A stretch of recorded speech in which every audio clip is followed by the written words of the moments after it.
Lorenzo Mazzonni in 1, Leonard Posa in 2, Lorenzo Francescutti in 3, in 4 e il campione italiano giovanile in carica dei 100 farfalla Cristian Sperandio, Rana Azzurra, in 5 Gianluca De Caro di Dilettantistica San Vito, in 6 Ludovico Nardi, Rana Azzurra, in 7 Pietro Discardi Riviera, in 8 Alberto Pesce Sporting Club Noale.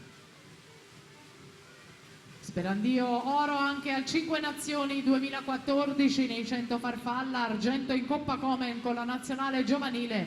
A Riccione aveva nuotato 57,75 per vincere il titolo italiano giovanile. 26,21 per lui, De Caro 26,21 a pari merito i due in centro vasca.